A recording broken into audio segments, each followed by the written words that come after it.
Somos ariqueñas y ariqueños convencidos de que a través de una nueva constitución podemos construir un Chile para todas, todos y todes. Somos Arica Constituyente.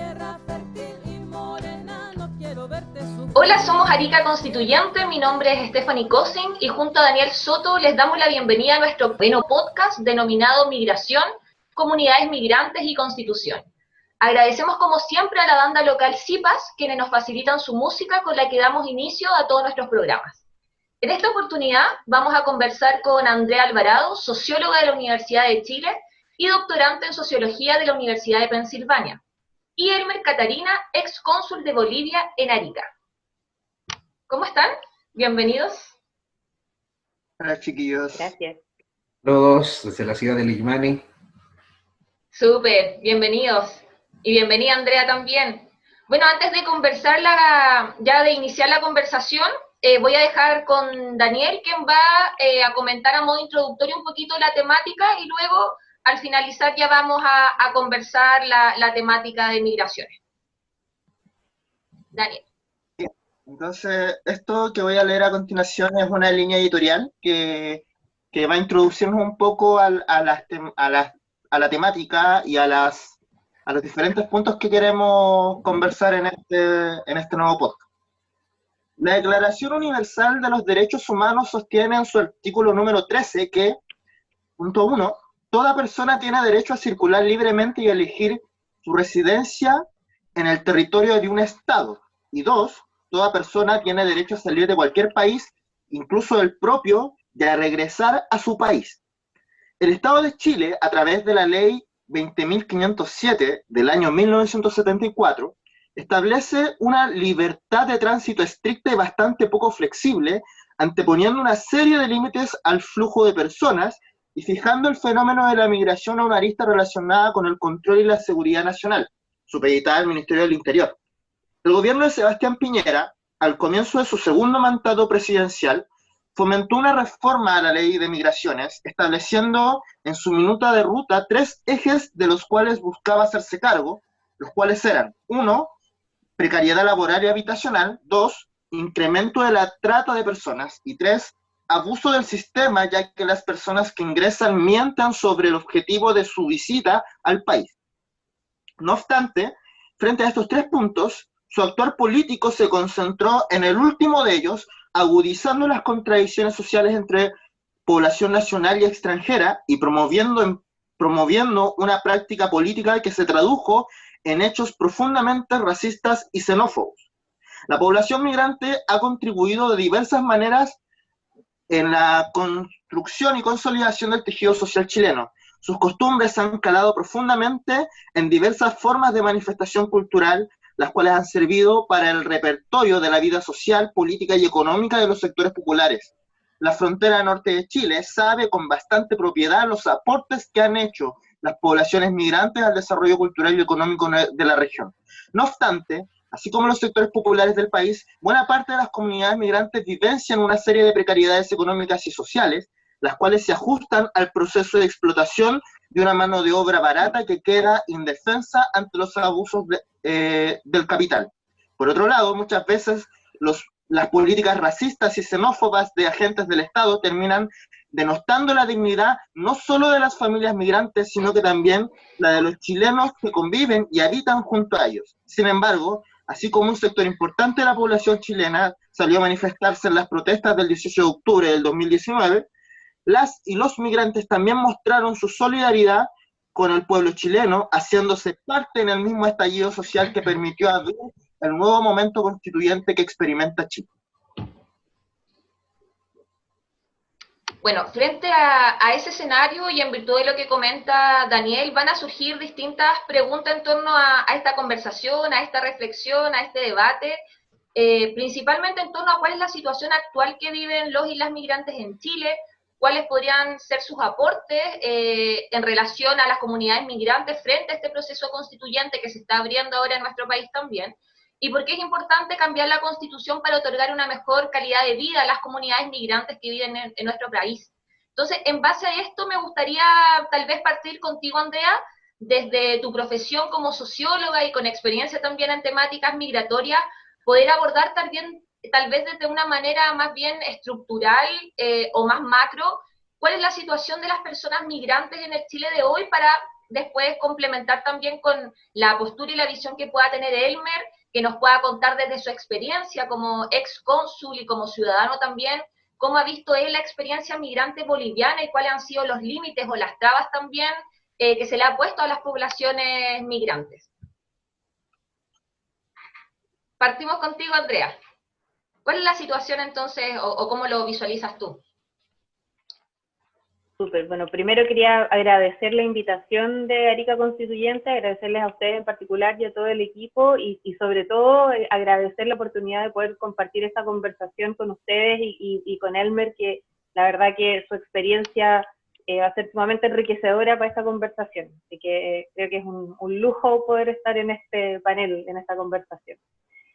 Y claro, la situación de la migración es un fenómeno bien particular, porque es un fenómeno que existe, digamos, o sea, es un hecho de la realidad, pero a la vez es también una idea o una noción que se utiliza mucho políticamente, o sea, que es un fenómeno muy cargado, digamos, o es una idea muy cargada. ¿Por qué? Porque se le suele dar una utilización política, como decía muchas veces, como porque se usa mucho para asusar los temores en la gente. Entonces, siempre hay, desde el punto de vista de la academia incluso, y también en los debates como públicos, una discusión, una tensión entre qué tanta migración hay, es mucha, es poca, es un fenómeno nuevo, es un fenómeno antiguo, y siempre es un poco de ambas cosas, porque depende de cómo se vea. O sea, la migración existe desde que existe la humanidad, digamos que el mundo se pobló de seres humanos a partir de procesos migratorios, entonces la migración ha existido siempre. Pero tampoco es suficiente esa afirmación, porque también ha habido momentos de mayor migración que otros, y migraciones que han sido más significativas que otras. Entonces, por ejemplo, en Chile hay una noción, o al menos en el sentido común de las personas, está muy instalada la idea de que las últimas décadas hemos visto un aumento de la migración que para algunos es indiscriminado, es exagerado, o es incluso pernicioso. O sea, de hecho, el otro día el ministro del Interior de Chile, del gobierno de Chile, Víctor Pérez, dijo que la migración haitiana había sido, no me acuerdo cuál fue la palabra exacta que usó, pero que había sido algo negativo, tanto para Chile como para la comunidad de migrantes haitianos. Entonces, ahí siempre se mezcla las como apreciaciones subjetivas con esto. Pero, entonces, sí hay un hecho real, es un hecho de la causa, digamos, que ha aumentado la migración en Chile en las últimas décadas, desde la transición en los 90 hasta ahora, pero también esto tiende a exagerarse un poco. O sea, efectivamente ha aumentado muchísimo, ha aumentado significativamente la migración, pero sigue siendo una proporción, la cantidad de inmigrantes en el país sigue siendo una proporción muy baja. Entonces, como para ir aprovechando de despejar fantasmas, no sería correcto afirmar que Chile ya está en un punto como de saturación, si es que existe algo así, como de que ya no es posible recibir los migrantes, ni nada. Además, sobre todo si es que pensamos desde donde estamos nosotros posicionados acá en la frontera norte, siempre, yo me acuerdo, claro, como a partir de los 2010, sobre todo, o un poco antes, que se empezó a hablar mucho de la migración peruana a Santiago, en el centro, digamos, en la capital del país, se veía esto como un fenómeno muy novedoso, como están llegando los peruanos. Pero siempre había habido migración, siempre hubo migración peruana, así como migración boliviana también en Chile. Lo que pasa es que no habían llegado a Santiago, tal vez en números tan significativos, entonces, mientras no llega a Santiago, nadie se entera. Entonces, cuando llega a Santiago es como, oh, miren lo que está pasando. Hay una antropóloga muy, muy sabia en estos temas, que habla de que ese es un fenómeno de como centralismo metodológico, santiaguinismo metodológico, como que se asume que eso es como, Pero acá en Arica, siempre la población chilena ha convivido con la población peruana y boliviana, porque la frontera fue la que se movió, digamos. O sea, no vamos a entrar en detalle, pero es un fenómeno muy histórico. Entonces tiene esta doble dimensión, como de que siempre ha estado, pero tiene momentos en que aumenta. Y el problema, más que, o sea, yo me gustaría ser bien categórica en decir que el problema que enfrentamos con la migración no es el alto flujo de inmigrantes, sino que la precaria infraestructura legal e institucional que recibe a la migración en Chile. Justamente como Daniel señalaba en su introducción, la ley que rige, en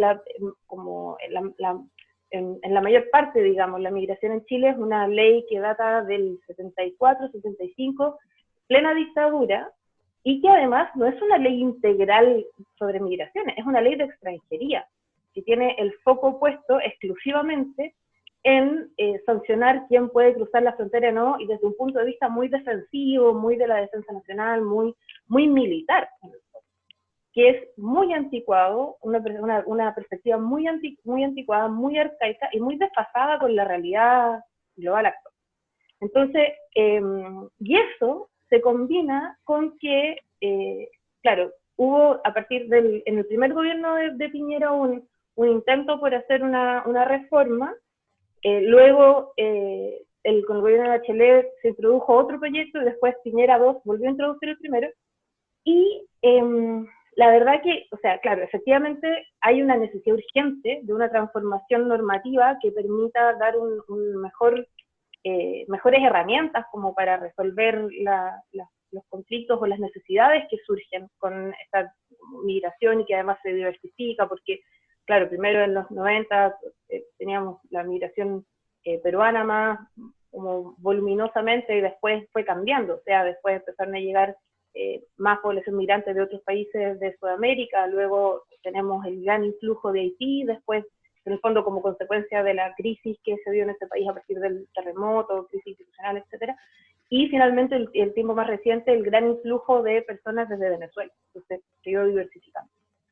Y como estoy hablando demasiado, perdón, pero como para amarrar la idea, este flujo, este crecimiento de la migración y esta diversificación de la migración se enfrenta con un liderazgo político que lo que busca es, más que resolver el tema, es utilizarlo como una bandera de lucha o como un eslogan frente a su base social más conservadora, frente a esta subjetividad que le teme al otro, que tiene un rechazo hacia lo diferente, y que además se enfrenta efectivamente con un país neoliberal en el cual tenemos que estar entre nosotros como pegándonos codazos para poder obtener los elementos básicos de subsistencia. A la vez entonces se enfrenta con una legislación y con un liderazgo político que lo que busca es como endurecer más la situación y, bueno, más adelante voy a ahondar más en esto, pero que además discrimina contra ciertos grupos de migrantes en particular. Ok. Gracias, Andrea. Elmer, en tu caso, desde tu experiencia también, ¿cómo has vivido tú o cómo visualizas la migración boliviana? Y también cuáles pueden ser, en relación a lo que plantea la Andrea también, de esta reforma de Piñera, ¿cuáles han sido las trabas o los límites que han tenido las poblaciones migrantes? Bueno, muchas gracias. Quiero agradecer de sobremanera a Arica Constituyente, estimado Daniel, Andrea, gratos recuerdos. Siempre he estado colaborando a los bolivianos, a todos los migrantes, mejor dicho, en Arica. Y 3 años inolvidables en Arica. Entonces, un saludo fraternal realmente ya sea a autoridades, amistades, a mi comunidad boliviana, la comunidad peruana. Bueno, Arica se ha vuelto ya prácticamente multicultural porque encontramos hermanos venezolanos, colombianos, ecuatorianos, bueno, hay de todo. Y hemos pasado una situación crítica. Yo quisiera previamente mandar un saludo fraternal a las autoridades, amistades, alcaldes, gobernadores, prefectos Hemos pasado una situación muy crítica hace unos meses, justamente cuando se inició la pandemia. Se cerraron las fronteras de manera ilegal y violando prácticamente los derechos fundamentales que están declarados en Naciones Unidas, como bien lo ha dicho Daniel. Es totalmente ilegal el retorno a su territorio para de cualquier ciudadano latinoamericano en el mundo, tiene que darse por hecho, ¿no? Pero lamentablemente en Bolivia no se preveyeron para la emergencia sanitaria y esto generó un conflicto y una tragedia humanitaria, así como fue calificado en el lado chileno por parte de mis hermanos que lamentablemente quedaron ante la intemperie en la frontera con Chile. También quedaron en la intemperie y en la calle, en Santiago y todo el norte de Chile. Y ahí yo debo hacer un énfasis al Instituto Nacional de Derechos Humanos, autoridades, comunidad en general, de los hermanos chilenos, peruanos y todos colaboraron de forma incondicional. Y en eso, sinceramente, un agradecimiento profundo, y eso lo decimos de corazón, de todo, de parte de todos los bolivianos. Porque como muy bien dijeron hace unos minutos, los bolivianos tienen cruzan la frontera, evidentemente, para ver si hay alguna solución. En el lado boliviano sí tiene sus oportunidades, pero cada familia tiene una realidad distinta. Y somos 123,000 bolivianos, ojo, ¿no? Esa es una información, la cuarta, yo diría en el ranking, somos el cuarto número, digamos, en cantidad de migrantes en Chile. El 70% está al norte de Chile, casi el 9% simplemente en la región metropolitana. Estamos hablando de Antofagasta, Calama, Iquique, Arica. ¿A qué estamos abocados ahí? Ayudamos a los servicios básicos, carpintería, albañilería, pero especialmente en el sector productivo, la parte agrícola, mejor dicho, y en ello justo en la pandemia, evidentemente, se ralentizó la economía en toda la región. Chile no fue una excepción. Por lo tanto, ¿qué iba a hacer ahí un migrante? El migrante tenía que retornar a Bolivia. Entonces, ahí recién se dieron cuenta las autoridades bolivianas, porque de pronto nos dijeron, no, pues por la comodidad se vuelven a Bolivia. No, muchos de estos migrantes trabajan la parte productiva en gran cantidad, yo diría un 80%, y muchos de ellos, y hay que ser directos en esto, cruzan la frontera por unos cuantos meses en función a la cosecha que se lleva a cabo. Entonces, pueden ser 2 meses antes que se cumplan los 90 días y luego retornan, ¿no? Entonces, ahí hay un tema muy interesante para analizar y no todos acceden a la visa Mercosur. A la visa Mercosur, evidentemente, acceden aquellos que realmente han cruzado con sus familias para establecerse de manera ya seria, yo diría, a un mediano plazo, hacen la prueba. Y esto tiene un costo. Este costo ven hasta un año la visa Mercosur, si evidentemente su contrato está totalmente regular, le van a renovar, bueno, y después ya viene la residencia correspondiente. Pero esto estamos hablando cuando son familias ya integrales o de pronto primero va la madre o primero va el padre y después va todo el núcleo familiar. Ellos sí van con la visa Mercosur, pero el restante son temporeros, como le llaman, migrantes golondrinas que van por épocas de la cosecha. Y ahí es donde habría que hacer un estudio a profundidad, porque yo justamente cuando estuve en Arica, se llama El Rápido, en la curva, a unos 12 kilómetros de Arica, todos los días, 5 de la mañana, uno puede ver y apreciar cómo van esperando para hacer un trabajo de jornaleros. Y si uno les pregunta, ninguno tiene la visa Mercosur. Son bolivianos que se van a ganar el centavo, el peso chileno del día durante toda la jornada. Y en esto debo ser muy sincero. Es una colaboración de uno con el otro. Yo ilegal no puedo trabajar, pero creo que la normativa chilena, y ahí hay que hacer una revisión, en la parte impositiva, no permiten, digamos, que más del 15% de los trabajadores puedan ser extranjeros. Entonces ahí hay un candado también. y evidentemente a los productores agrícolas, tienen evidentemente más del 15% de trabajadores bolivianos, peruanos o extranjeros. Y ojo que los bolivianos vienen de la frontera, y en la frontera su capacidad en el trabajo agrícola es fantástica. Entonces, por eso es que si ustedes van al sector agrícola, la producción de tomates y cebolla, ya sea maíz, la mayoría de los que trabajan ahí son bolivianos, entre peruanos y bolivianos, no los colombianos, no los ecuatorianos, difícilmente. Entonces, yo pienso que ese es un gran desafío que habría que ver, ¿no? Daniel. Sí, me gustaría complementar y también un poco para seguir en la discusión, un poco complementando ambos puntos que señalan nuestro invitado, que hay elementos que uno podría definir que son como de carácter histórico, que de alguna manera sirven para contextualizar la realidad de las comunidades migrantes que viven en Chile y que tienen que ver con la vida política de nuestros países propiamente tal.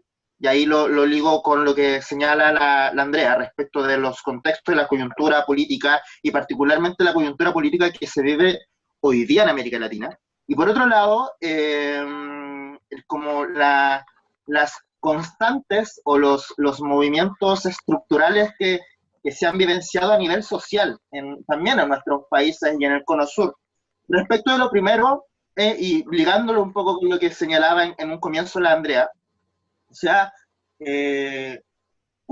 efectivamente la ley que nosotros tenemos es una ley que ha recibido escasas reformas, o sea, y probablemente sea una ley que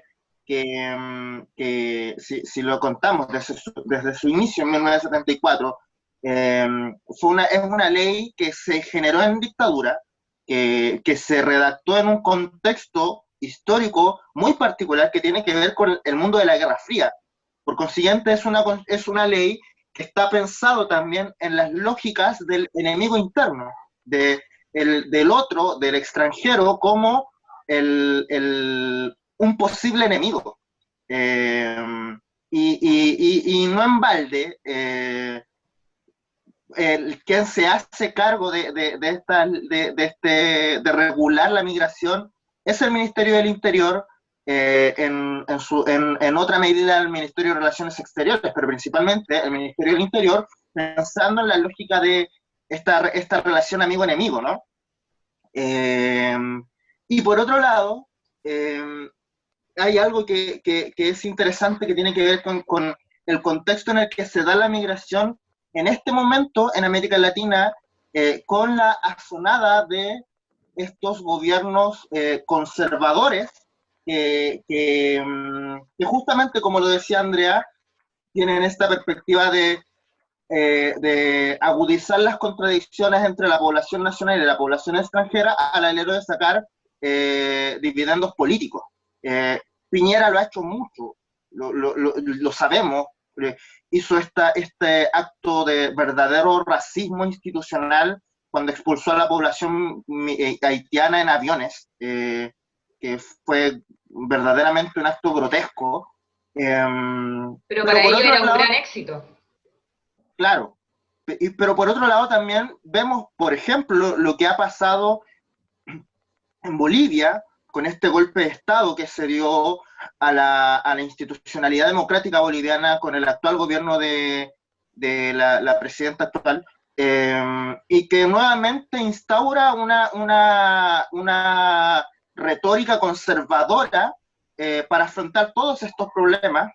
Y esto lo quiero ligar a lo segundo, que tiene que ver con el ámbito más social, digamos, podríamos definirlo de manera histórica, que tiene que ver con que particularmente nosotros, los ariqueños y parinacotenses, que efectivamente, como lo señala Elmer, sabemos de que la vivencia de la población migrante aquí es una constante histórica, porque nosotros somos una frontera, y una frontera que está mucho más ligada a la integración que al límite, a ser un límite geográfico.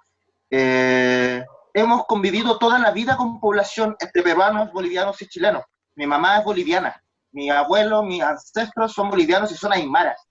Y eso tiene que ver con algo que también es una constante y que justamente en el caso, por ejemplo, de la población migrante, de la población aymara, étnicamente vinculada a la migración, pero también étnicamente vinculada a los pueblos originarios, es problemático justamente porque la vida de las comunidades indígenas se da al alero de lo que uno podría definir en términos de ciencias sociales como transhumancia. Es decir, hay una constante histórica que da cuenta de que la población de la frontera sube a la cordillera, baja a la costa, y esto lo han hecho durante tiempos inmemoriales, por decirlo de algún modo. Entonces, ligándolo nuevamente con lo que señala Elmer, me gustaría saber en concreto cuáles son los problemas que ustedes visualizan que vivencian hoy día las comunidades migrantes y por otro lado también cuáles ustedes consideran que hayan podido ser los aportes que han generado las mismas comunidades migrantes a la reconstrucción del tejido social en Chile. Un tejido social que durante los años que duró la dictadura fue debilitándose, un tejido social que justamente, como lo señalaba Andrea, durante mucho tiempo estuvo restringido a la lógica de la competencia del yo primero, yo segundo, yo tercero, de todos contra todos, y que en el marco de las experiencias de las comunidades migrantes también se han ido forjando nuevamente acervos de solidaridad, de vida comunitaria, y de alguna manera recomponiendo parte de esa solidaridad que también nosotros teníamos como pueblos de Chile durante toda nuestra historia política y social. Entonces, la pregunta sería, ¿cómo ustedes ven la realidad de las comunidades migrantes hoy día y su aporte a los pueblos de Chile?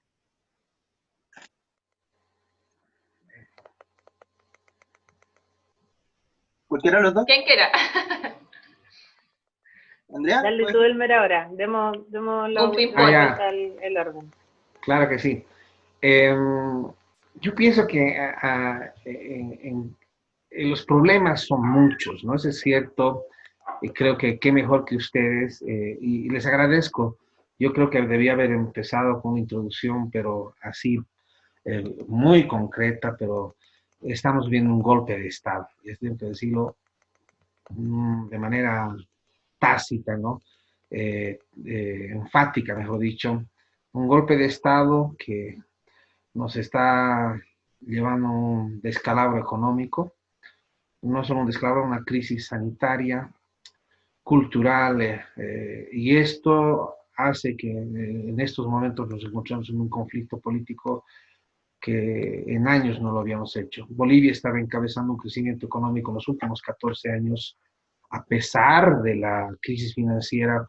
Bolivia encabezó entre los primeros, segundos, hasta el cuarto lugar en cuanto al ranking a nivel económico. El Producto Interno Bruto evidentemente no dice mucho, pero antes ni siquiera llegamos a ello. Entonces, esta estabilidad económica fue resquebrajada por unos intereses que lamentamos decirlo así, por los recursos naturales, y esto está ligado al proceso constituyente, que en unos minutos yo lo voy a decir, ligado además de eso a un desconocimiento de las nacionalidades, porque es eso lo que acaba de llegar un gobierno fascista, racista, y de alguna manera esta inestabilidad política, económica y social, estamos donde estamos, ¿no? Al margen de la crisis económica que todos los países van a tener por la pandemia, el caso nuestro, hemos llegado prácticamente a una situación tan crítica, un gobierno tan fascista. Imagínense, acaba de posicionarse como ministro de Planificación nada menos que el máximo líder del separatismo, que hubo una intentona de separatismo el año 2008. Estamos ante una intentona que hace 2 días nos llamó a los pueblos indígenas como bestias. Y hoy día, cuando le hicieron una entrevista, estoy hablando de Branko Marinkovic, un croata, y le hicieron, bueno, me corrijo, no son bestias, son animales. Entonces, ¿dónde estamos? Y nos denominan salvajes, nos han dicho narcoterroristas. O sea, llamas, ovejas, ignorantes, entonces hordas, un conjunto de calificaciones. Entonces, agradezco mucho por este pequeño paréntesis, pues es importante que a nivel mundial sepan esto los hermanos chilenos, los hermanos bolivianos que se encuentran allá, tal vez pronto, muy pronto recuperen la democracia.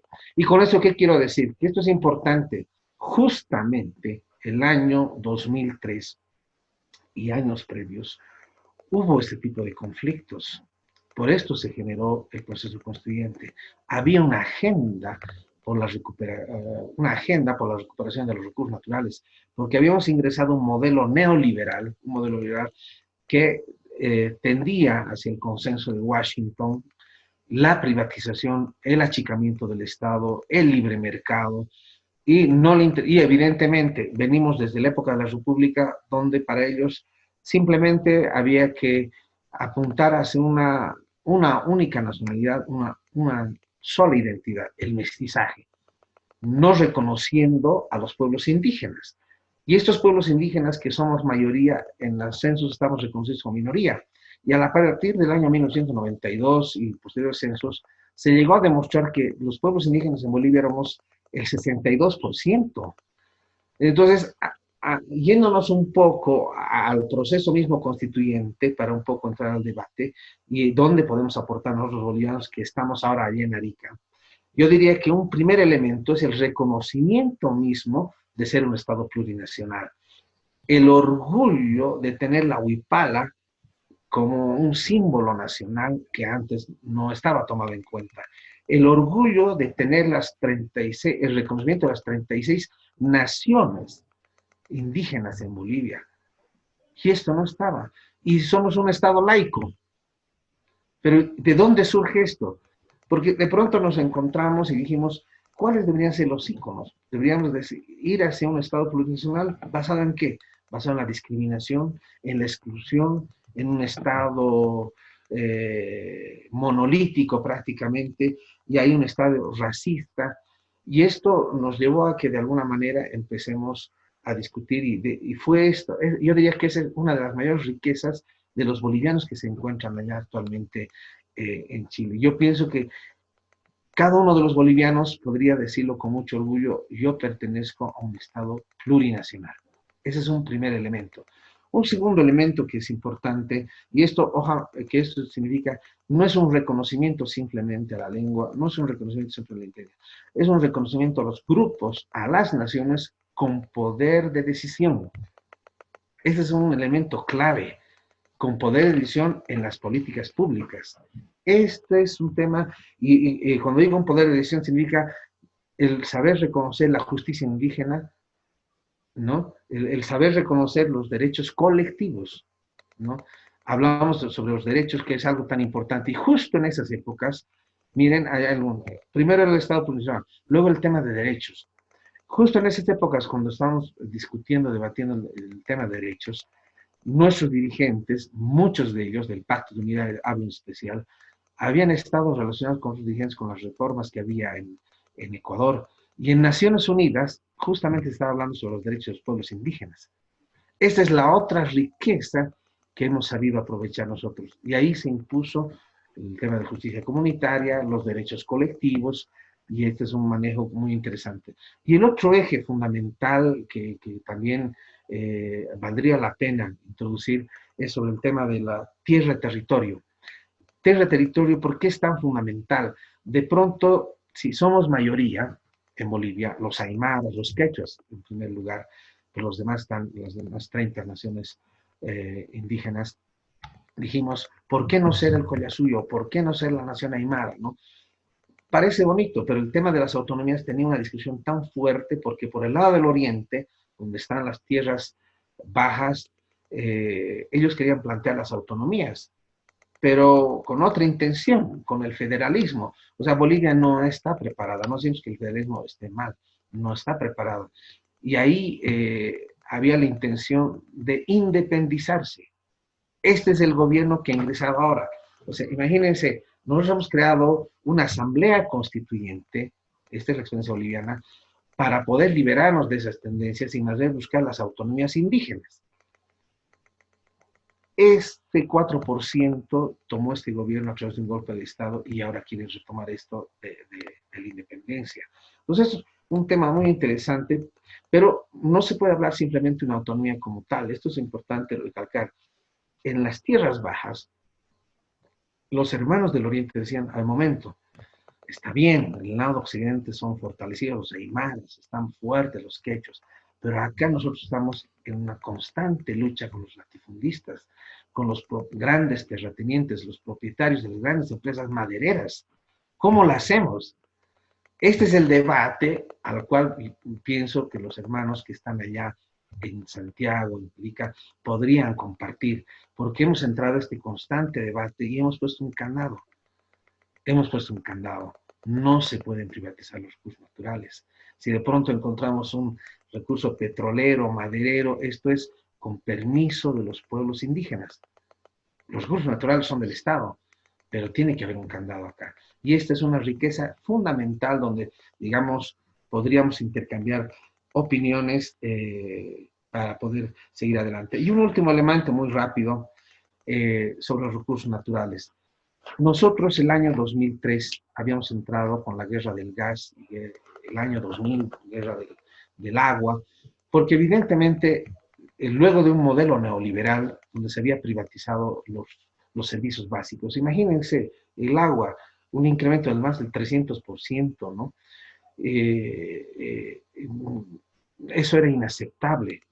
Y luego vino la guerra del gas en el Alto, justamente con la lucha del pueblo, como ahora se está llevando a cabo el bloqueo de caminos, nosotros expulsamos, hicimos que renuncie el presidente Gonzalo Sánchez de Lozada, porque ellos aplicaron un modelo de privatización, pero de lo más extremo, ¿no? Entonces, nosotros cuestionamos, y ahí yo debo rescatar, digamos, a la población del Alto, los pueblos indígenas.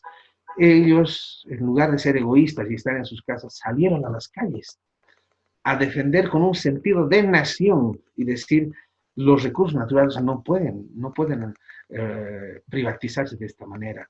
Y fue de esta forma que incorporamos el cuarto elemento que le estaba hablando sobre los recursos naturales en la Asamblea Constituyente. Fue este proceso tan duro, y es esto, yo diría, que son los elementos principales que podrían colaborar desde la experiencia del lado boliviano, y evidentemente nuestros migrantes vivieron esta situación. En Arica en especial están muchos bolivianos que salieron a las calles, lucharon, y como muy bien dijeron ahí, también ahí como migrantes han estado luchando porque conocen esta experiencia, lucharon por sus derechos. Entonces creo que ojalá lleguen buenos vientos para Chile. Bolivia, como un Estado plurinacional, cambió totalmente la estructura, la mentalidad, porque hay un reconocimiento y un orgullo por este tipo de cambios que hemos hecho de forma estructural, ¿no?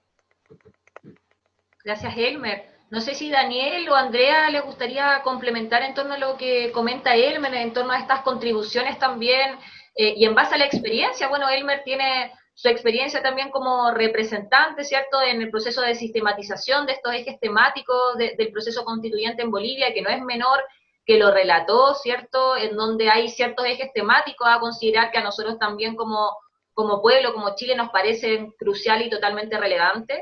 Y es por eso que también es importante para nosotros esta experiencia, estas vivencias, lo que tú nos comentas, para nosotros también poder visibilizar y poder replantearnos también el proceso constituyente, cómo lo queremos llevar a cabo en Chile. No sé, Daniel, a Andrea, si les gustaría comentar algo en torno a esto. Sí, a mí me gustaría meter la cuchara un poco. Dale.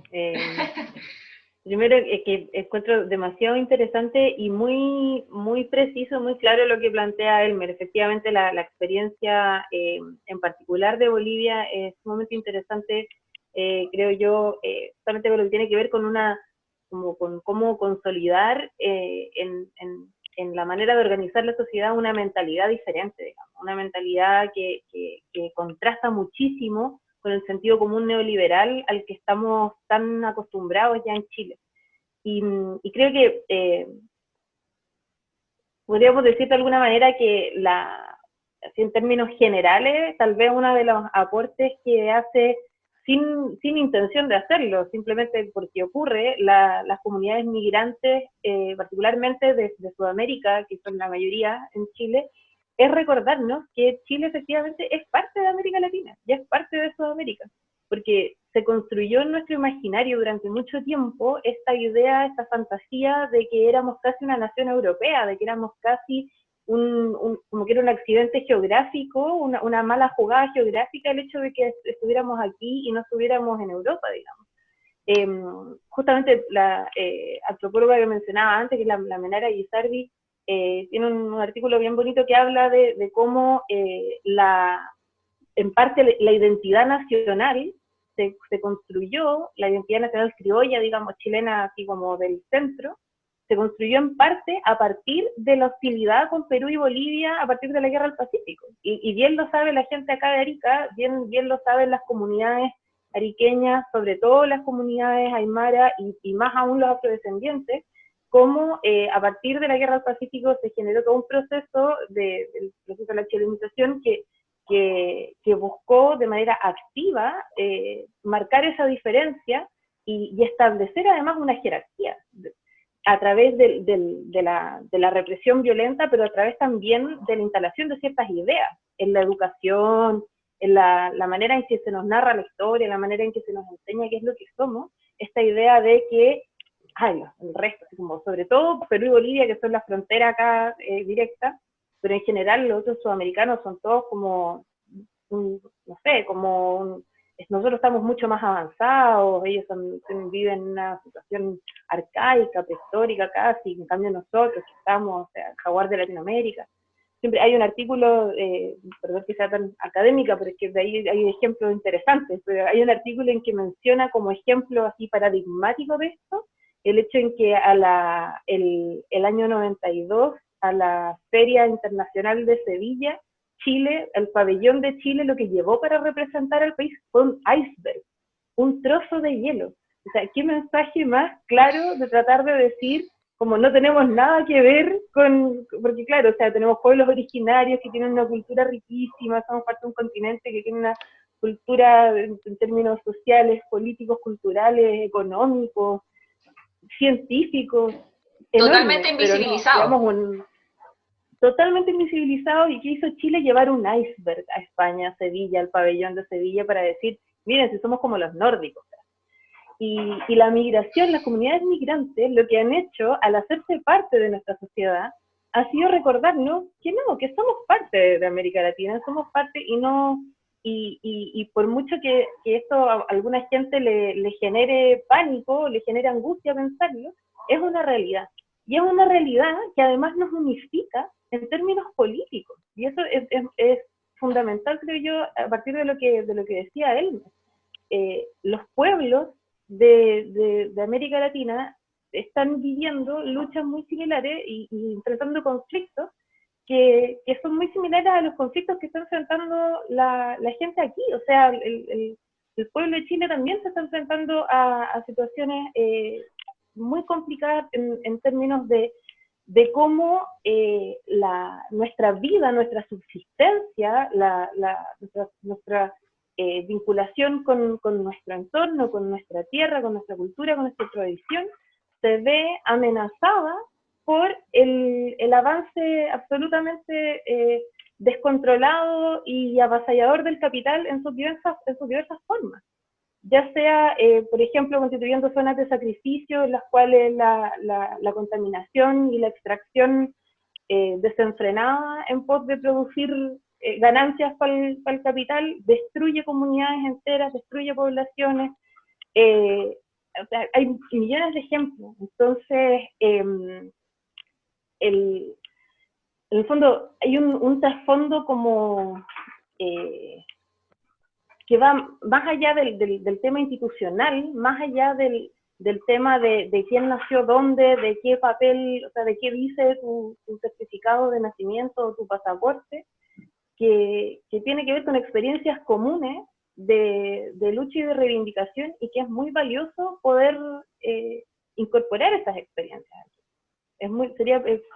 pero claro, ¿qué es lo que hace, qué es lo que hacen los representantes del gran capital? Tratar de siempre de alguna manera dividir para reinar. Entonces, siempre está la intención de poner al pueblo de Chile, a los trabajadores, las trabajadoras chilenos, en oposición y como con un sentido de amenaza respecto a los trabajadores y trabajadoras que vienen de otros países. Y que eso a lo único que responde es a la agenda del capital nomás. Y además, esos mismos empresarios, es como Trump en Estados Unidos, el mismo Trump que es el mayor discursiador contra la migración en términos como de líderes políticos en el mundo, el mismo Trump en sus empresas emplea a un montón de personas migrantes y no le hacen ni un problema. Entonces, lo mismo hace el empresariado acá en Chile, el gran capital, los mismos como representantes del empresariado que esta misma semana y la semana anterior han estado en la tele hablando contra los migrantes y contra la migración, no tienen ni un problema en emplear a migrantes y en condiciones precarias y más precarias aún que a los chilenos, si es que eso les remite alguna ganancia. Entonces, ahí hay un tema bien fuerte, que en el fondo, más allá de las definiciones normativas o institucionales que hagamos, en términos políticos, hay elementos comunes que tratan, hay gente que hace un esfuerzo muy grande porque no los veamos, digamos, porque sean invisibles a nuestros ojos. Daniel.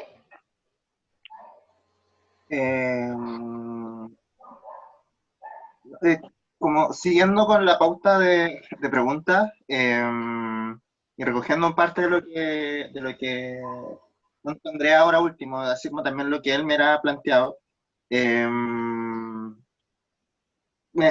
todo esto que se ha mencionado me hace mucho sentido, y me hace mucho sentido al alero de algunas ideas que también se han recogido a partir de la experiencia internacional, por un lado, y también por otro lado también un poco de como del debate académico.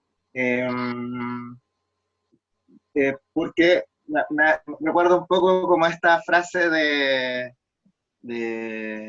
los Tigres del Norte, cuando Zack de la Rosa canta con los Tigres, cuando dicen, yo no crucé la frontera me cruzó a mí.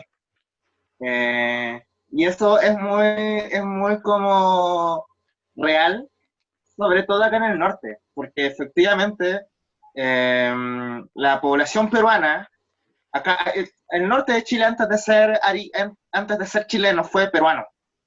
Antofagasta antes de ser chilena fue boliviana. Y hasta el día de hoy quedan resabios de esas culturas, de esas tradiciones que todavía viven acá. O sea, lo comentábamos al principio antes de comenzar el programa, de que celebrar el 6 de agosto, por ejemplo, en Arica, y eso lo podrá constatar Elmer, que fue cónsul, es una experiencia bien singular, bien particular, porque no es solo que nos celebre la comunidad boliviana, sino que lo celebra Arica.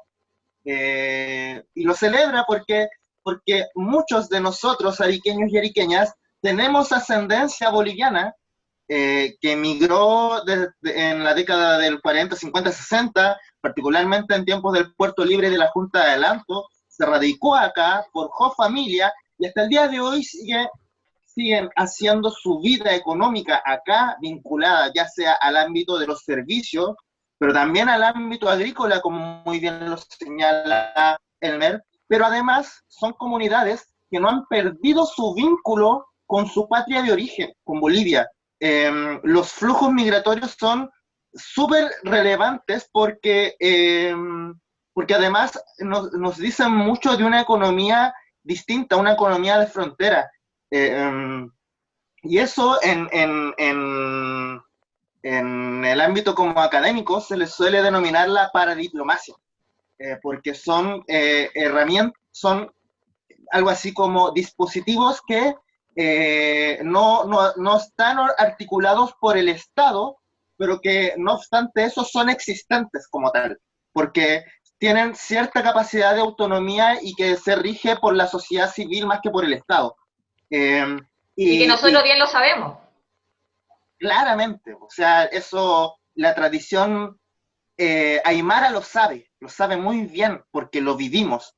Y eso me lleva un poco también a este concepto que yo creo en ese sentido que si hay algo que enriquece la experiencia boliviana del proceso de lucha antineoliberal y que se recoge en este marco del proceso constituyente boliviano, tiene que ver con esta idea de la diplomacia de los pueblos, que además es junto con el tema de la plurinacionalidad, hablar de diplomacia de los pueblos de alguna manera nos saca fuera de la caja y nos invita a entender de manera distinta la diplomacia y la paradiplomacia al alero de no solo en términos de lo que dicta el capital, como muy bien lo señalaba Andrea, sino que más bien respecto de una soberanía popular, de una soberanía ciudadana, de una soberanía de los territorios que pueden discutir y dialogar y concordar acuerdos de tú a tú de manera horizontal. Y eso me parece que es muy importante, muy relevante de discutir al alero del proceso constituyente que ocurre en Chile. Yo siempre lo mencionábamos la otra vez en el podcast anterior, que por ejemplo en el caso del conflicto Chile-Perú, Chile-Bolivia, a propósito del triángulo marítimo en el caso de Perú y ahora el conflicto que se debería venir ahora, que sería el triángulo terrestre, o en el caso boliviano y chileno, el conflicto por el darle salida al mar a Bolivia, que fue bastante relevante durante todo el año antepasado, el 2018. Qué distinto hubiese sido el panorama si el diálogo, en vez de haber sido con Santiago, hubiese sido con Arica, o hubiese sido con las regiones que todo el día, todos los días, convivimos en el marco fronterizo entre aymaras, quechuas, bolivianos, chilenos y peruanos. Y justamente eso nos lleva a un horizonte distinto para plantear la discusión en torno a la diplomacia.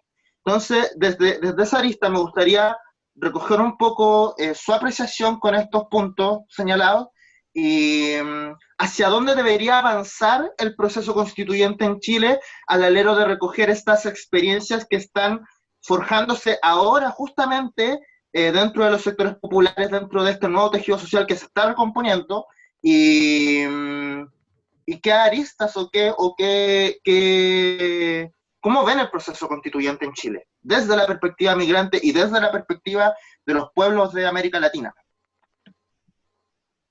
Ahora creo le toca a Andrea. Dale. Sí, voy.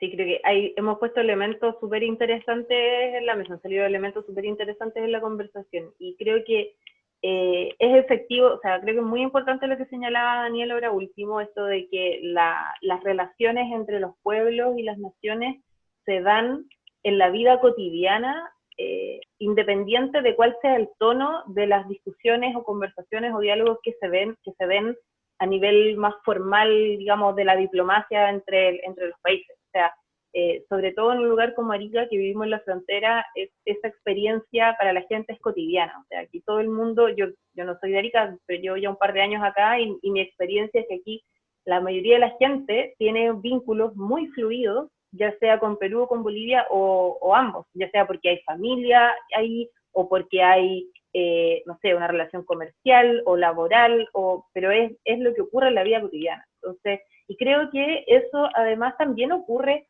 de distinta manera, pero también ocurre en el resto del país, donde las comunidades migrantes se van incorporando en distintos espacios, y efectivamente, claro, a veces emergen focos de conflicto, digamos, de tensiones, pero que son parte, digamos, de lo que ocurre en la vida, pero yo creo que en su gran mayoría las comunidades migrantes se han insertado en el país. en la medida que también el país se lo permite. O sea, y ahí, como volviendo al tema de las restricciones legales, institucionales, por ejemplo, ahora pasó a principio del periodo de pandemia que se les ofreció a migrantes, no me acuerdo si fueron venezolanos o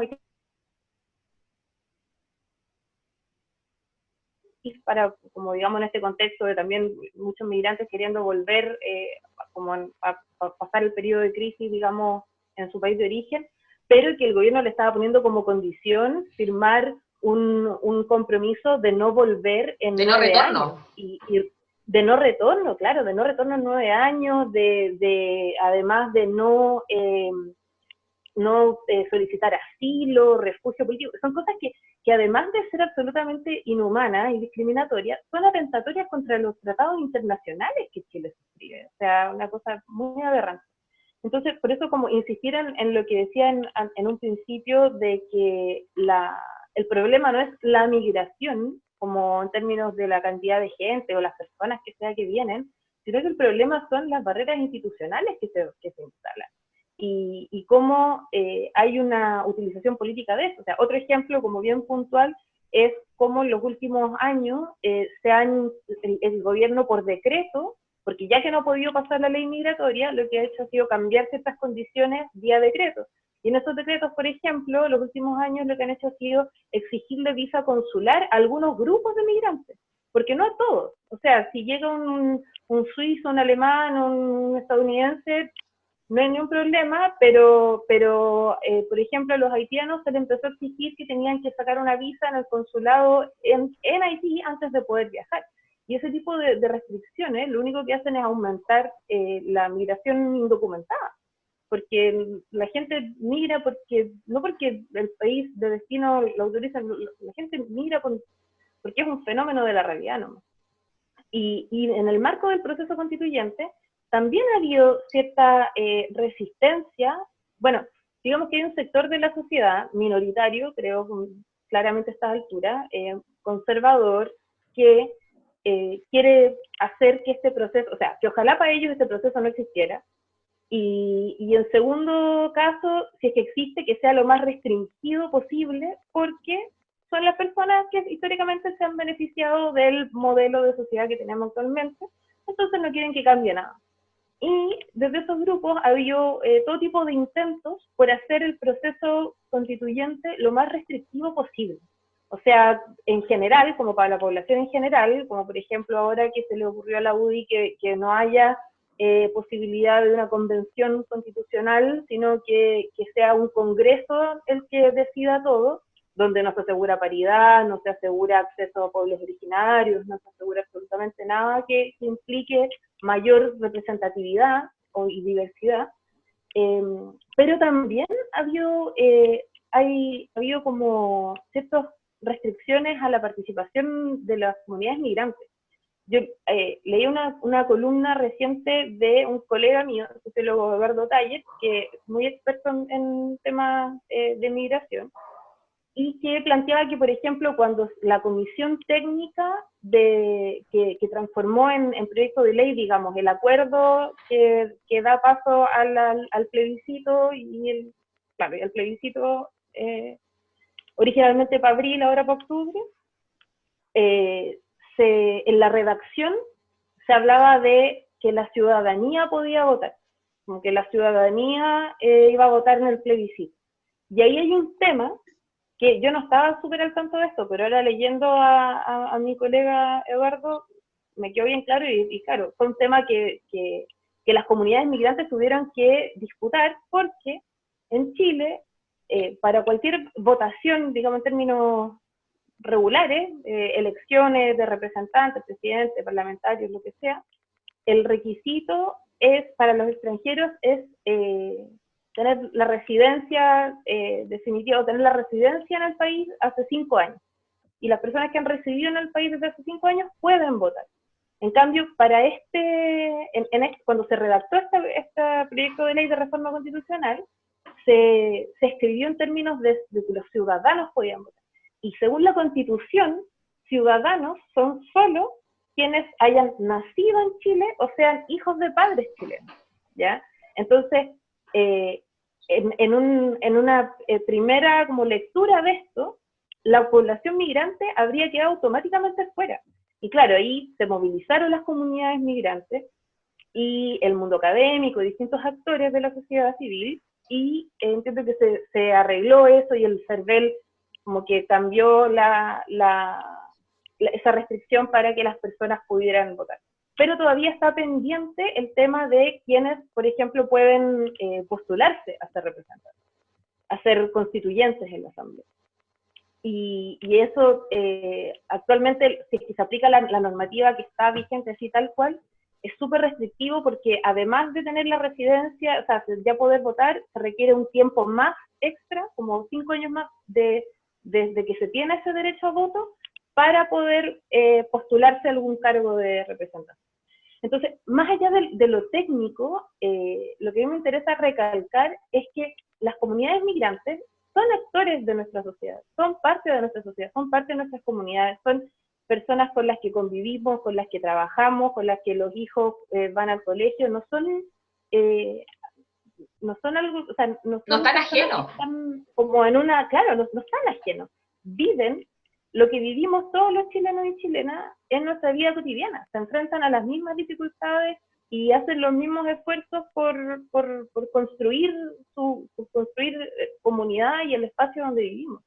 Y eso es muy valorable y eso se demuestra, digamos, en la disposición a participar y el cómo las comunidades migrantes se han organizado justamente para hacerse parte. Yo me acuerdo que en Arica el año pasado, cuando ya estaba como el proceso constituyente en marcha, como desde los pueblos, digamos, desde la ciudadanía, hubo cabildos de migrantes acá, que por ejemplo el Servicio Jesuita Migrante organizado, y todo. O sea, la comunidad migrante no es ajena porque es parte de nuestra comunidad política, y no solo es parte, sino que además pueden hacer, como señalaba Elmer, aportes y contribuciones sumamente importantes a nuestra nueva construcción de país que estamos echando a andar. Elmer, ¿te gustaría comentar algo? Sí, hay algo muy interesante, eso que dijo Andrea, la parte burocrática. Primero, llevar a cabo un proceso constituyente, una asamblea constituyente, no es nada sencillo, ¿no? Es decir, viene luego de un conjunto de conflictos, hay grupos, hay mitos, ¿no? Hay unos mitos que de pronto nos instalan en el chip. En Bolivia sucedió esto, ¿no? El modelo neoliberal nos va a llevar al paraíso. Vivimos una democracia donde todos somos bolivianos, ¿no? La identidad de un solo boliviano, el mestizo.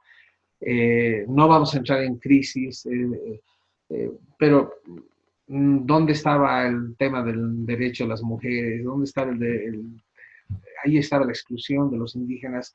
Entonces, y ahí hay algo interesante como datos. En Bolivia, por ejemplo, desde su fundación en el año 1825, hubo 20 reformas constitucionales. Ojo, reformas constitucionales.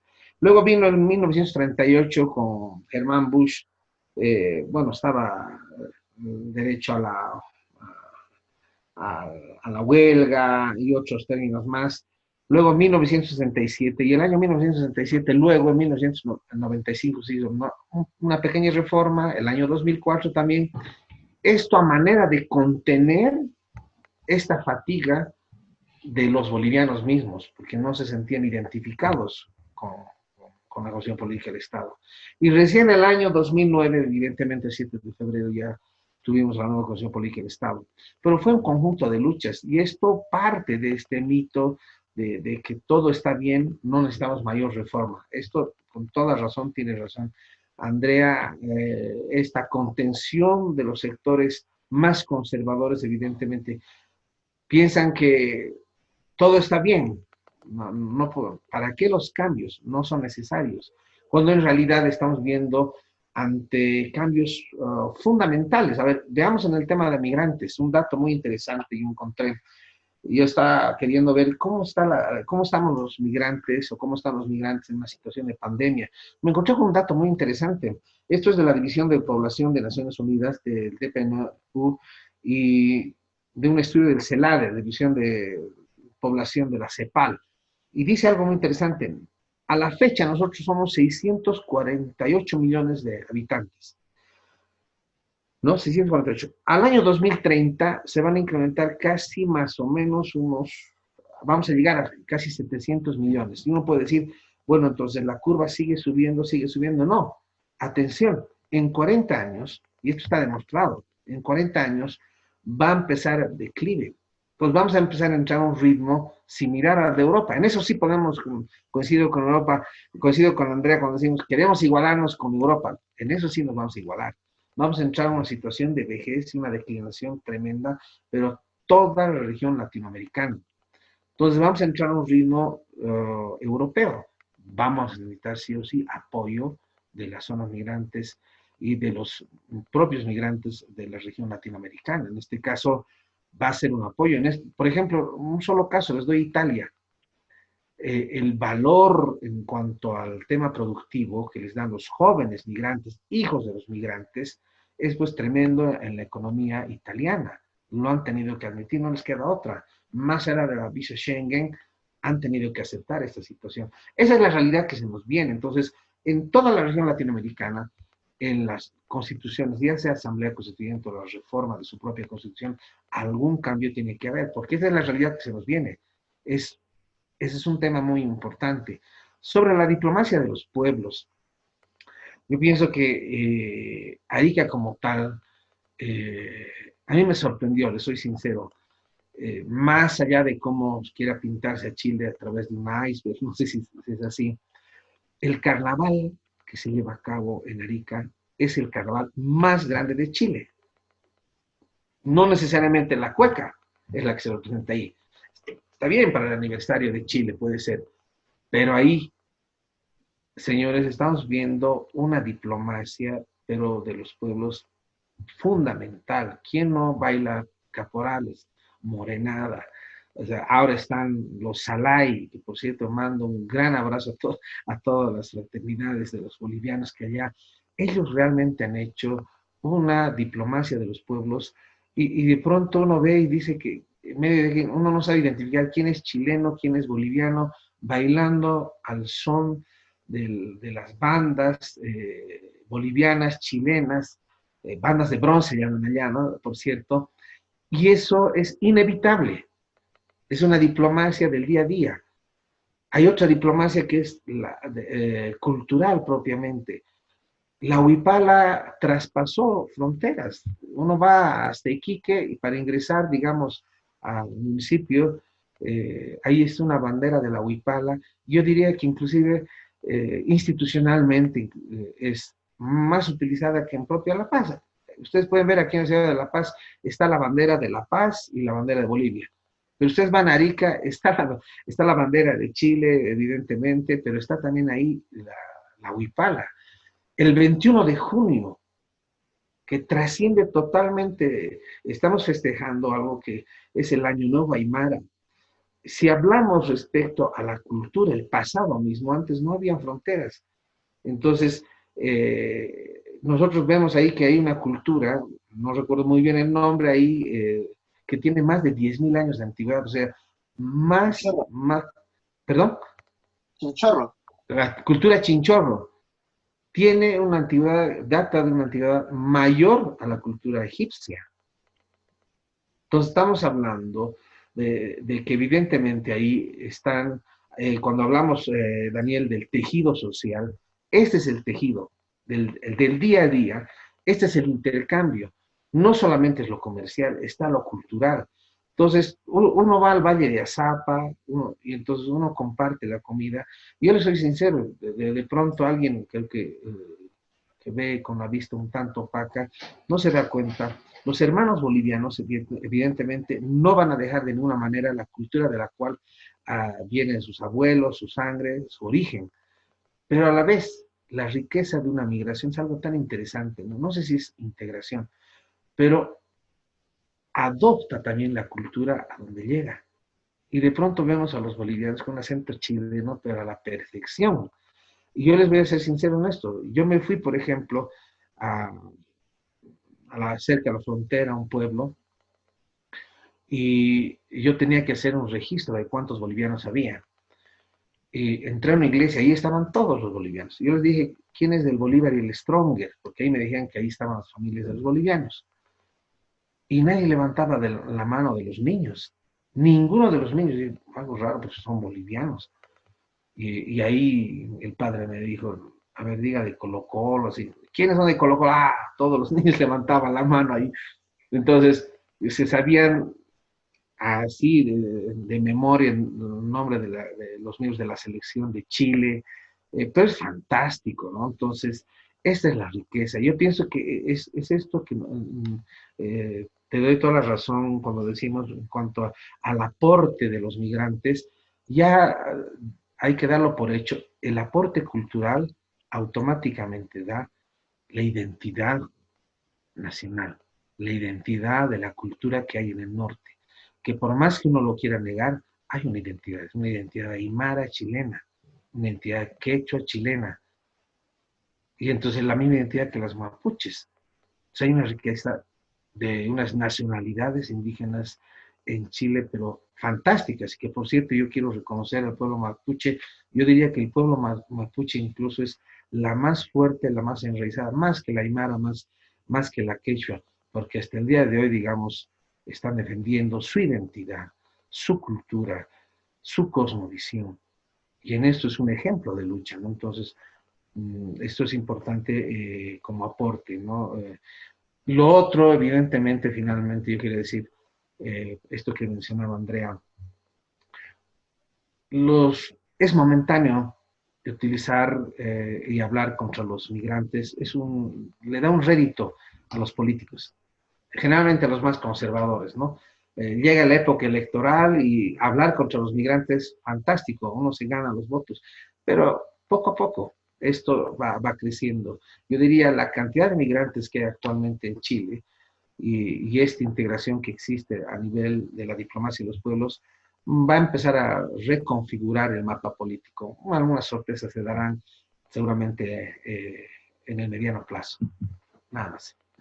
Gracias, Elmer. Bueno, en virtud de todo lo que hemos hablado, que bueno, ha sido bien, bien rico en harto contenido y también desde la experiencia por parte de Elmer, también de Andrea, me gustaría también plantearles, en virtud de todo lo que hemos observado a lo largo del gobierno, ¿cierto?, de Piñera, donde se han implementado, como bien lo hemos dicho, medidas y adoptado estos discursos deshumanizantes, racistas, xenófobos, hacia la población migrante en Chile, que deja en evidencia esta absoluta falta de óptica de derechos humanos. Lo hablamos que hay acuerdos, ¿cierto?, en materia de derechos humanos que se están vulnerando. Hubo una frase recurrente que dio prácticamente la vuelta al mundo con respecto a esto de ordenar la casa que emplea el gobierno a la hora de referirse a la política migratoria, que es bastante reveladora, ¿cierto? Porque se entiende a los migrantes no como personas iguales en dignidad, en derechos, sino más bien como meros objetos que pueden estar a elección, ¿cierto? A disposición de lo que un gobierno pueda determinar. Entonces, en virtud de eso, me gustaría que pudiésemos comentar cuál es la importancia de este proceso constituyente que se nos viene para Chile, cuál es la importancia de poder contar con una nueva constitución, o cuáles son los principios que tiene que tener esta nueva constitución en materia de migratoria, donde se establezca ciertas igualdades, un Chile más justo, más inclusivo, más integrador, que reconozca esta plurinacionalidad también, en virtud de los distintos ejes que fuimos abordando. Así que me gustaría plantearles esto, cómo visualizan esta nueva constitución, este proceso que se nos viene y la necesidad. Yo creo que todos los que estamos acá y felizmente los invitados que también han atravesado por estos programas han evidenciado la necesidad de poder contar con una nueva constitución en distintas temáticas y esta, como es la población migrante, cobra real fuerza, así que me gustaría también saber sus impresiones en torno a esto. Quien quiera. Le doy... Dale, dale. Sí, es una gran pregunta. creo yo que en términos generales, como señalábamos antes, las comunidades migrantes son parte de los pueblos que habitan este territorio y como tales sufren los mismos, digamos, enfrentan los mismos desafíos, las mismas dificultades y las mismas limitaciones que el pueblo de Chile, digamos, en términos de la subsistencia. O sea, como agudizadas por las limitaciones legales que pueden enfrentar por el hecho de ser migrantes, pero en el fondo son también víctimas de este neoliberalismo de laboratorio, como que está consagrado en la Constitución actual. Esto de que en el fondo los derechos que están consagrados en la Constitución son casi que se limitan al derecho, o sea, a la libertad de vendernos lo que sea que nos quieran vender. La libertad de hacer negocio, de hacer negocio con la salud, con la educación, con todo. O sea, yo cuando me puse a leer la Constitución un poco más en detalle, yo no soy para nada experta al respecto, pero cuando me puse a leer la Constitución no lo podía creer, que en el fondo el derecho a la propiedad es lo que está más detallado, profundizado, especificado, desarrollado, que todo lo demás, digamos.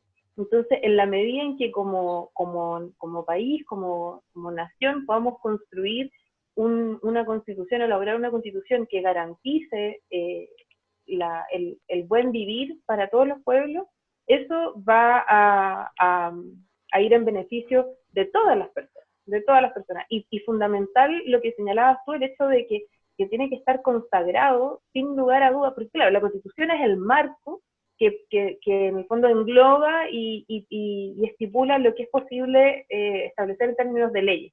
Entonces, no todo va a estar en la Constitución, pero sí es fundamental que el enfoque de derechos humanos sea algo que sea absolutamente transversal a toda nuestra legislación. O sea, no puede ser de otra manera, y lo que tenga que ver con ley migratoria tiene que estar dentro de ese marco de todas maneras. Y bueno, y también vale la pena, creo yo, abrir la discusión en términos a las nociones de ciudadanía, de nacionalidad. Amerita, creo yo, en un mundo moderno y ya superando la Guerra Fría, dar esa discusión, que es algo que planteaba justamente en el artículo que les mencionaba de Eduardo Taller, el empezar tal vez cabe cuestionarse, dar una discusión más profunda respecto de si es que no debiéramos dar la posibilidad de que la ciudadanía también sea asequible para personas que no nacieron en Chile ni son hijos de padres o madres chilenos, pero que han hecho toda su vida acá, que han hecho toda su vida aquí o que han vivido mucho tiempo aquí, porque finalmente son personas que trabajan aquí, que educan a sus hijos aquí. ¿Y hay un sentido de pertenencia? Comparten.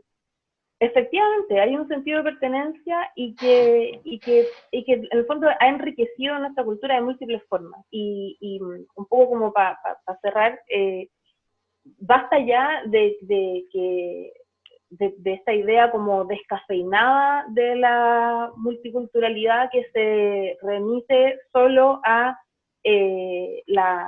como la parte como más expresiva, folclórica, que es sumamente importante, es sumamente valioso. Lo que decía Elmer, efectivamente el carnaval, por ejemplo, en Arica es una muestra de esta complementariedad, coexistencia, convergencia de pueblos que viven en un mismo territorio, en términos económicos, lo que implica esto de las comparsas yendo a comprar los trajes a Bolivia, por ejemplo, las bandas que viajan, es un tremendo ejemplo. Pero no basta con eso, o sea, no basta con que incorporemos y le demos espacio y reconocimiento a las expresiones folclóricas si es que no reconocemos también derechos políticos, derechos sociales a ser parte de la comunidad que estamos construyendo porque lo son. Y cualquier otra cosa es simplemente discriminatorio, cualquier otra cosa es simplemente mantener estructuras jerárquicas y de opresión que van en contra, digamos, de todos los principios de comunidad, de solidaridad, de dignidad, de libertad, de democracia incluso. que podamos defender. Elmer o Daniel, no sé si les gustaría comentar las últimas palabras en torno a esto. Ok. Justamente con estos datos de Naciones Unidas y la población que va a tener 100 años, yo más o menos quería provocar a que se investigue esto, cómo va a ser el comportamiento en Chile. No nos olvidemos que Chile, yo pienso que va a ser el centro de recepción de una gran cantidad de migrantes. Entonces, la normativa tiene que cambiar necesariamente. Ahí no hay pierde, como decimos aquí en Bolivia. Y si hablamos dentro del marco de la Asamblea Constituyente, el debate será por ese lado. Porque el mito, por ese lado, debe ser seguramente que el migrante está bien, no necesita nada, su seguridad está excelente, no existe de ninguna manera problemas o precariedad. Ese es el mito que seguramente se tiene por ese lado, cuando la realidad es distinta. Entonces, ahí yo pienso que necesariamente el tema de derechos tiene que haber un cambio fundamental. Yo quería citar un tema muy interesante. Justamente el año 2017 se llevó a cabo la Conferencia Mundial de los Pueblos por un mundo sin muros hacia la ciudadanía universal. Fue el año 2017 y en Bolivia. Fue fantástico, fue un encuentro a nivel de prácticamente de todos los hermanos, hermanas, entendidos en temas de derechos, antropólogos, sociólogos, deberíamos superar, y justamente Trump estaba con un discurso, una retórica, una política a nivel internacional de que más bien un mundo con murallas, y ahí salió una respuesta, un mundo sin murallas. Y esta ciudadanía universal, evidentemente, debería ser algo como los europeos cruzan las fronteras sin un mayor control, con una fluidez tremenda. Entonces, este es un tema pendiente, no solo en Chile, ya sea en Bolivia, Perú, no deberíamos facilitar los papeles migratorios, porque en lugar de facilitar lo estamos complicando. Yo pienso que esto, y tengo que ser muy directos en esto, hace mucho el tipo de gobierno que en un país está. En el caso nuestro, donde hubo un golpe de Estado, un gobierno de derecha, fascista, golpista, de lo peor, realmente hemos retrocedido no sé cuántos años a la democracia boliviana, evidentemente este gobierno tendrá una tendencia conservadora, una tendencia que de ninguna manera quedará la integración, ¿no? En estos momentos, cuando por ejemplo Argentina con México ya van a producir las vacunas contra el virus, creo que es con la Universidad de Oxford que están realizando, debido a esta visión de no tener relaciones con países que son progresistas, no estamos recurriendo al apoyo. Es una gran torpeza. Esa es una gran torpeza, sinceramente, ¿no? Rusia está produciendo.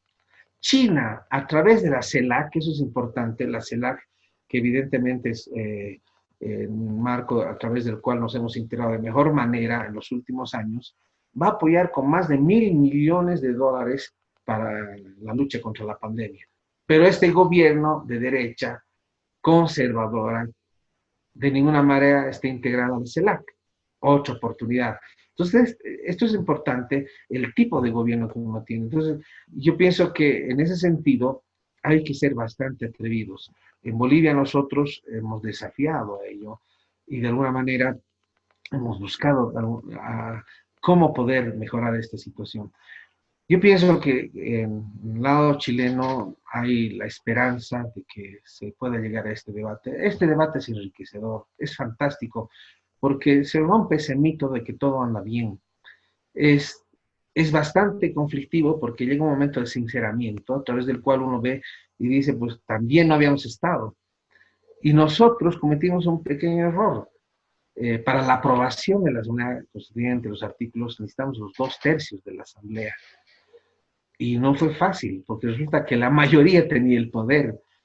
Una mala experiencia nuestra, por eso se complicó un poco, pero yo quiero concluir con esto.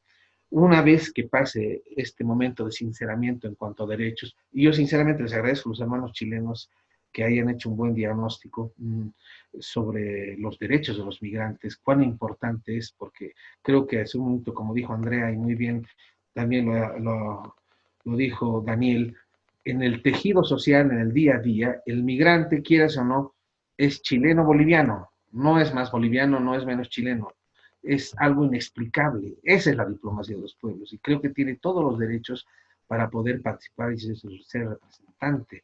Entonces, esto es fundamental y van a ver, luego vamos a estar compartiendo, y yo quería combinar con esto, luego de mucho conflicto, incluso una tendencia separatista y de negación ante este sinceramiento que tuvimos en Bolivia, finalmente se aprobó a través de un referéndum, con una participación del más del 90%, cosa que en principio no querían. Cuando querían que se haga un separatismo, habían un gran apoyo para que no haya separatismo. Bolivia es una sola. ¿Y saben qué? Con una aprobación del más del 60% de la población boliviana. Ese sinceramiento es importante y ese sinceramiento tiene que ocurrir. Ya ha sucedido en Ecuador, ya ha sucedido en Bolivia, y ojalá simplemente, yo les decía, les agradezco una vez más por la invitación. Creo que un proceso constituyente va a ser bastante enriquecedor, porque Chile, sinceramente, es un país multicultural, tiene una diversidad de culturas, y creo que ojalá se den esos cambios por el bien mismo del hermano país de Chile. Gracias, Elmer. Bueno, y un poquito para cerrar, agradezco a ambos, ¿cierto? Tanto a Andrea como a ti, Elmer, por la disposición, por los tremendos aportes. La verdad que para nosotros como colectivo es bien importante poder generar estas instancias, como tú bien lo mencionabas, para poder visibilizar qué está sucediendo realmente, cómo son los procesos, cómo se viven con las poblaciones migrantes, poder hacer estos análisis y estas discusiones para nosotros cobra real importancia, con la finalidad de que también la gente pueda palparlo, ¿cierto? Podamos esclarecerlo.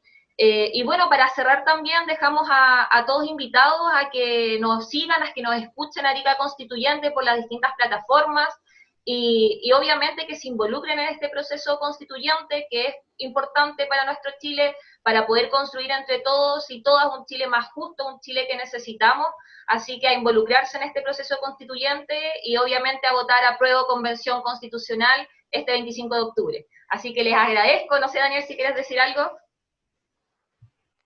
No, reforzar lo último que dijiste. O sea, yo creo que es importante que todo esto que hemos discutido aquí y que hemos analizado se vea plasmado en el proceso constituyente que queremos abrir en Chile, que ya se está abriendo, que lo que estamos viviendo hoy día ya es parte del proceso constituyente, pero tenemos que disputar la institucionalidad, tenemos que disputar eso, y eso se hace en el marco del plebiscito y se hace en el marco de las opciones que hoy día nosotros tenemos, y tenemos que correr el cerco, tenemos que correr el marco del debate cada día más hasta que se acerque a lo que realmente nosotros queremos, justamente como nos lo enseña la experiencia boliviana y también como nos lo enseña la experiencia de los pueblos de Abya Yala, de los pueblos de América Latina, y que sean los pueblos los que construyan los estados que quieren.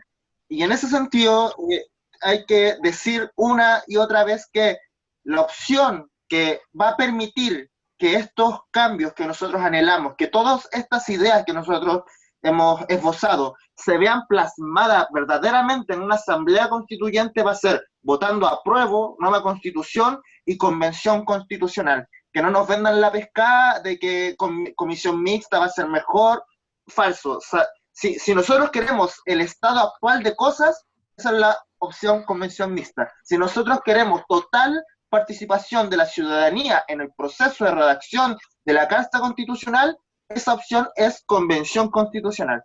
Y eso, a darle aguante, igual agradecer mucho a Elmer y a Andrea por estar aquí, y gracias por compartir con nosotros sus sabidurías.